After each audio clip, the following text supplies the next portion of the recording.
할렐루야. 153 저녁기도 오신 여러분들을 주님의 이름으로 환영하고 축복합니다. 오늘도 귀하고 복된 이 저녁 시간 하나님께서 우리 가운데 일하시고 역사하심을 바라보는 귀한 시간이 되기를 간절히 소망하겠습니다. 먼저 하나님의 말씀 보도록 합니다. 디모데전서 2장 1절에서 6절 말씀까지 보겠습니다. 디모데전서 2장 1절에서 6절입니다. 우리 같이 한 목소리로 다 함께 봉독하도록 하겠습니다. 시작. 그러므로 내가 첫째로 권하노니 모든 사람을 위하여 간구와 기도와 도고와 감사를 하되 임금들과 높은 지위에 있는 모든 사람을 위하여 하라. 이는 우리가 모든 경건과 단정함으로 고요하고 평안한 생활을 하려 함이라. 이것이 우리 구주 하나님 앞에 선하고 받으실 만한 것이니 하나님은 모든 사람이 구원을 받으며 진리를 아는 데에 이르기를 원하시느니라. 하나님은 한 분이시요 또 하나님과 사람 사이의 중보자도 한 분이시니 곧 사람이신 그리스도 예수라. 그가 모든 사람을 위하여 자기를 대속물로 주셨으니 기약이 이르러 주신 증거니라. 아멘. 남자아이들을 키워보신 우리 성도님들은 다 공감하실 겁니다. 남자아이들은 어렸을 때 자동차를 무척 좋아합니다. 자기가 조립한 자동차를 내가 만들었다고 자랑하는 것을 즐기기도 하고 또 아이들뿐만 아니라 어른들도 자동차를 참 좋아하는 것 같습니다. 외국 자동차부터 시작해서 국내에서 생산된 자동차의 장점이라든지 단점이라든지 배기량까지 정확하게 알고 있는 자동차 마니아들이 있습니다. 저희 교회에도 자동차 매니아가 한 명 있는데 수호학생이라고, 이 수호학생은요 아버지 차를 샀을 때 본인이 다 모든 스펙들을 다 확인하고 그리고 본인이 다 그거 짜서 아버지 차를 자기가 거의 사다시피 했다고 그러더라고요. 그러면서 이런 차 저런 차들의 막 장점, 단점 모르는 게 없더라고요. 그래 어렸을 때도 수호가 항상 다 가지고 다녔던 게 이게 자동차 장난감이었거든요. 그만큼 자동차 마니아들이 있다라는 것이죠. 그런데 이 마니아들이 모두 자동차를 사랑하느냐 하는 질문에는 그렇게 답하기는 어렵습니다. 그가 자동차를 사랑하는지 그렇지 않은지는 이 자동차의 작동 원리를 얼마나 알고 있느냐로 판단할 수 있다는 거예요. 진정으로 자동차를 사랑하는 사람은 내연기관 작동 원리를 공부합니다. 이 자동차가 얼마나 굴러가는지 또 엔진은 어떻게 움직이는지 공부를 통해서 웬만한 고장은 스스로 고칠 수 있는 수준까지 오르게 돼요. 자동차뿐만 아니라 모든 일이 이와 마찬가지입니다. 어떤 것을 사랑하는 사람은 원리를 공부하게 되어 있습니다. 목회도 마찬가지. 교회를 사랑하고 성도를 사랑하는 사람은 목회의 원리를 하나님의 말씀 속에서 배우려고 합니다. 자, 오늘 본문에서 바울은 디모데에게 목회의 원리를 상세하게 가르쳐주고 있습니다. 바울이 이 에베소 교회에 대한 애정을 다른 교회와 비교할 수 없을 정도로 깊습니다. 그런 바울이 디모데에게 에베소 교회를 부탁을 했어요. 바울이 에베소 교회에서 대하여서 할 말들이 얼마나 많겠습니까? 성도들의 단점이라든지 장점, 하고 싶은 말들이 많았을 거예요. 하지만 바울은 그런 거 말하지 않고 목회의 원리를 설명하고 있습니다.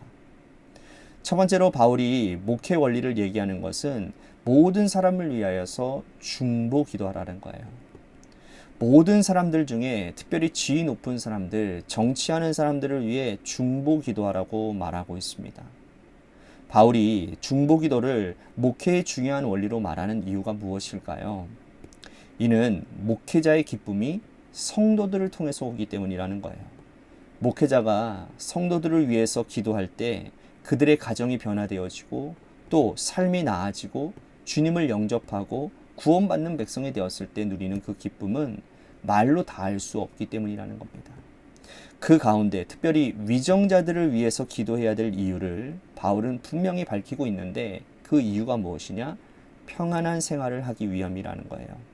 정치가 편안해야 교회 공동체가 믿음 생활하는데 지장이 없습니다. 이번 코로나를 통해서도 우리들이 알 수 있잖아요. 코로나를 통해서 어떤 이런 극단적인 그런 상황은 아니지만 얼마든지 국가 권력이 교회를 얼마든지 통제할 수 있다는 것을 우리들이 볼 수 있게 되었습니다. 그렇죠? 우리 교회라고 하는 곳이 이런 코로나가 아니라 어떠한 상황 가운데서도 국가에 의해서 통제될 수 있다는 사실을 우리들이 기억한다면 오늘 이 말씀이 우리들에게는 정말로 귀한 진리의 말씀이 아닌가 생각이 되어집니다. 정치가 편안해야, 나라가 평안해야 교회 공동체가 믿음 생활하는데 문제가 없습니다. 우리에게 적용되어지는 논리라고 할 수 있어요. 우리는 정치인들을 비난하고 또 정치에 대한 염증을 요즘 많이 느끼고 있죠. 하지만 비난에 앞서서 기도가 우선이어야 된다는 사실을 여러분들은 알고 계십니까? 그들이 바른 판단을 하고 또 바른 정치를 할 수 있도록 우리는 기도해 주어야 되는 거예요. 그래야 우리의 믿음 생활이 안정적이고 편안할 수 있기 때문인 것입니다. 또한 목회자뿐 아니라 성도들도 이 중보 기도의 원리를 배워야 한다는 거예요. 믿음 생활이 오래되고 또 신앙의 연륜이 쌓아지면 쌓아질수록 성도들을 위해서 기도하는 우리의 기도가 응답된다면 그것은 말할 수 없는 기쁨이고 영광이 될 것입니다. 믿지 않는 사람들은요, 여러분 사촌이 땅을 사면 배가 아프다고 그래요. 하지만 믿음의 사람들은 중보 기도가 응답되어질 때 그 기쁨은 말로 표현할 수 없는 것이죠. 그러므로 중보 기도의 원리는 목회자들 뿐만 아니라 모든 성도들에게 마음이 새겨져야 될 원리라는 거예요. 자, 바울은 두 번째 목회 원리를 말합니다. 뭐라고 말을 하느냐 하면 하나님은 모든 사람들이 구원받고 진리를 아는 데 이르기를 원하신다라는 거예요. 바울이 말하는 것은 두 번째 목회의 원리는 바로 전도의 원리입니다. 바울은요, 회심한 후에 항상 전도했어요. 시간이 나면 전도한 것이 아니라 시간을 내어서 복음을 전했다라는 거예요. 왜 그렇게 했겠습니까? 하나님의 뜻이기 때문인 거예요. 땅끝까지 이르러 내 증인이 되라 말씀하신 그 말씀 붙들고 실천하는 것이 그의 사명이었기 때문이죠. 바울이 에베소 교회에 디모데에게 부탁을 했을 당시에 에베소 교회는 대형 교회였습니다. 에베소 도시 전체가 그리스도를 알고 우상을 숭배하는 사람들이 마술책을 태워버릴 정도로 복음은 능력이 있었고 또 교회는 흥황했어요. 제가 이번 성지순례 가서 에베소 교회 터를 봤는데요. 교회 터가 3개가 있더라고요. 3개가 있는데 한 교회들마다요 얼마나 부지가 큰지. 근데 놀라운 건 뭐냐면 교회가요 이렇게 우리 뭐 감리교 같은 경우에는 뭐 이런 법이 정해져 있어요. 뭐 500m 안에 500m 내에 뭐 교회를 근접해서 이렇게 건축할 수가 없다. 근데 거기 보니까 100m 거리로 이렇게 교회가 3개가 이렇게 있더라고요. 그런데 교회가 진짜 어마어마하게 커요. 한 1000명 정도 모이는 그런 교회 정도 될까요? 그 이상의 큰 교회들이 3개가 이렇게 모여 있는 것을 볼 수 있습니다. 그만큼 이 에베소에 있는 교회들은 굉장히 대형 교회들이라는 거예요. 그러나 바울은 여전히 디모데에게 전도를 부탁하고 있습니다. 큰 교회가 되었다고 전도하지 않는다면 이단이나 다를 바 없다. 교회에 모이는 성도의 숫자와 상관없이 전도는 교회가 당연히 해야 될 사명이기 때문에 복음 전해야 된다는 거예요. 전도는 우리에게도 사명입니다. 하나님께서 우리에게 구원하여 주시고 국률 얻지 못한 자를 국률이 여겨주셨어요. 그러므로 우리가 구원받았습니다. 먼저 구원받은 우리가 해야 될 일은 전도입니다. 그런데 되돌아보면 우리가 전도의 사다리를 끊어버릴 때가 있어요. 만나는 사람들에게 말과 삶으로 신앙의 인격을 보여주지 못하기 때문입니다. 오히려 나 때문에 복음사역에 걸림돌이 되지는 않는지 우리의 행실과 우리의 삶을 돌아봐야 될 것 같습니다. 오히려 내가 하는 행동과 삶이 복음사역의 디딤돌이 되고 믿지 않는 자들에게 건네는 그 말 한마디가 듣는 사람의 마음을 감동시켜주는 그러한 은혜가 우리 가운데 있게 되기를 소망하겠습니다. 자, 세 번째 목회 원리는 뭐냐? 바로 하나님도 한 분이시고 중보자도 한 분이시다라는 거예요. 자, 이렇게 말하는 이유는 예수 그리스도가 우리의 중보자가 되셨다라는 것을 간주하기 위한 것이고, 동시에 이 편지를 받는 디모데도 하나님과 사람 사이의 중재자가 되라라고 부탁을 하고 있다는 거예요. 자, 목회의 세 번째 원리는 뭐냐? 바로 중재의 원리입니다. 하나님과 사람 사이에 중재하는 역할, 성도와 하나님 사이의 중간다리 역할을 하는 것이 목양이에요. 그 역할을 하는 사람이 가장 주의해야 될 것은 뭐냐? 바로 삶의 정결입니다. 목회자는 말씀을 전하는 사람이기 때문에 삶이 정결하지 않으면 그 말씀이 힘을 얻을 수가 없습니다. 자신이 비도덕적이고 또 합리적이지 못한 부정한 삶을 사는데 어떻게 말씀 가운데 그 힘이 있겠습니까? 네?